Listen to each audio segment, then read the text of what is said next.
For nearly 3,000 years, everyone agreed on how the story of Odysseus ends. He comes home. He kills every single man who tried to steal his wife and his throne. He sits back down on his rightful seat, bloodied but victorious, and the poem closes on the image of a king restored. That is Homer's ending. That is the ending readers have carried with them since before Rome existed, before Christianity, before most of the languages spoken on Earth today had even been born. So when Christopher Nolan sat down to adapt the Odyssey for the biggest screen technology has ever built, shot entirely in IMAX, starring Matt Damon as Odysseus, Anne Hathaway as Penelope, and Tom Holland as Telemachus, most audiences walked into that theater assuming they already knew how it would end. They were wrong. Nolan changed the ending, not a small tweak, not a stylistic flourish. He rewrote the final act of one of the oldest stories in human civilization, and the more you understand what he changed and why, the more the film starts to look less like a retelling of the Odyssey and more like a conversation with it, almost an argument with Homer himself. So let's walk through both endings side by side, the one that has survived for 3,000 years and the one Nolan just gave the world, and figure out exactly where they split apart and what that split is actually trying to say. First, the original. In Homer's telling, Odysseus spends 10 years fighting at Troy and another 10 years lost at sea, battling monsters, gods, and his own arrogance before finally washing up on the shores of his home island, Ithaca. But he does not walk through the front door as a king. He arrives disguised as a beggar, unrecognized, forced to watch from the shadows as more than 100 suitors occupy his palace, devour his livestock, drink his wine, and pressure his wife Penelope into picking one of them to marry, since everyone assumes Odysseus died at sea years ago.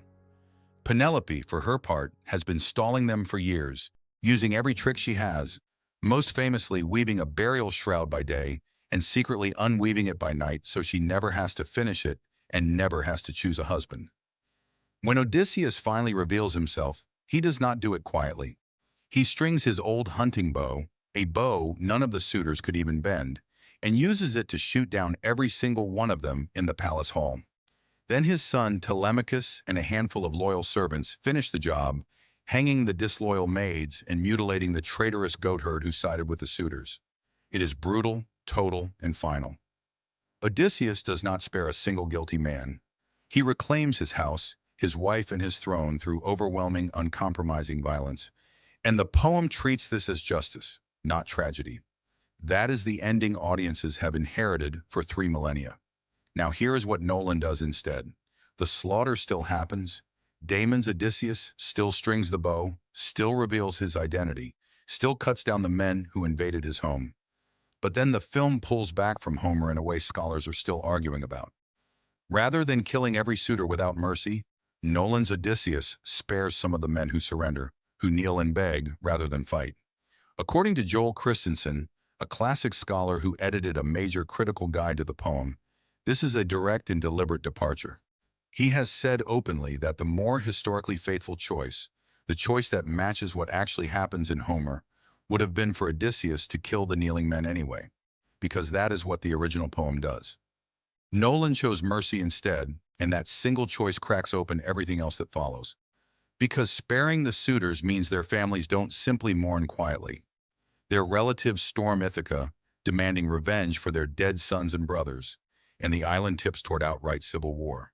In Nolan's version, it is the gods themselves who have to step in to stop it.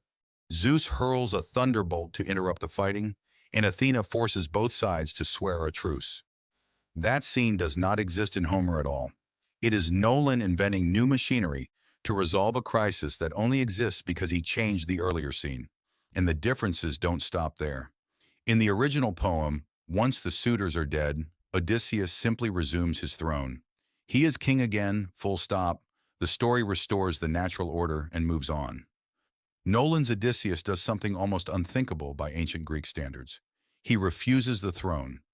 He hands the kingdom over to his son Telemachus instead, and chooses exile for himself, sailing west with Penelope toward the setting sun, rather than staying to rule the kingdom he just fought to reclaim.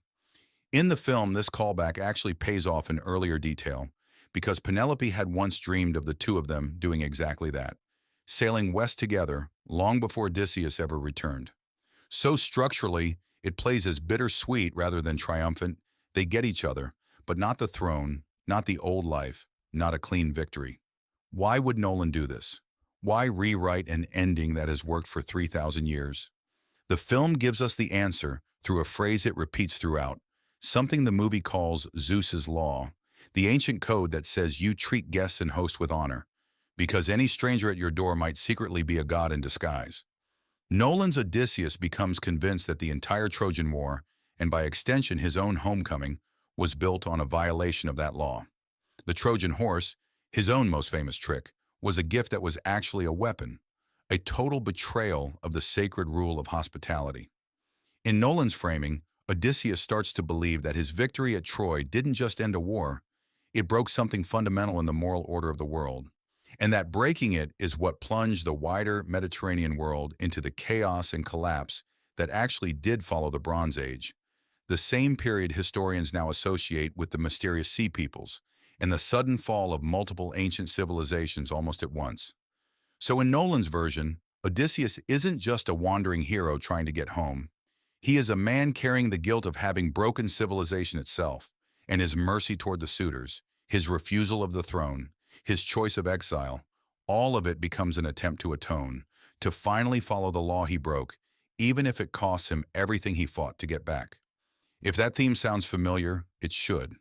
It is almost the exact emotional shape of Nolan's previous film, Oppenheimer, a story about a brilliant, celebrated man who wins, who achieves exactly what he set out to do, and then has to live the rest of his life carrying the horror of what that victory actually unleashed on the world. Homer's Odysseus is a story about survival and cleverness rewarded. Nolan's Odysseus is a story about victory as a curse, about a hero who starts to suspect that winning the war was the crime, not losing it. That is the real gap between these two endings. It is not just that Nolan trimmed a battle scene or softened some violence for a modern audience. He took the emotional architecture of the ancient poem, a story about a man reclaiming everything he lost through decisive, righteous force, and inverted it into a story about a man voluntarily giving up everything he reclaimed because he no longer believes he deserves to keep it. Homer's Odysseus ends the story as a king. Nolan's Odysseus ends the story as an exile who chose to become one. And that difference, small as it might sound in a single sentence, is actually the difference between an ancient hero myth and a distinctly modern tragedy, one that just happens to be wearing 3,000 years of borrowed armor. So the next time someone tells you Nolan simply filmed the Odyssey, you'll know that isn't quite true. He filmed an argument with it,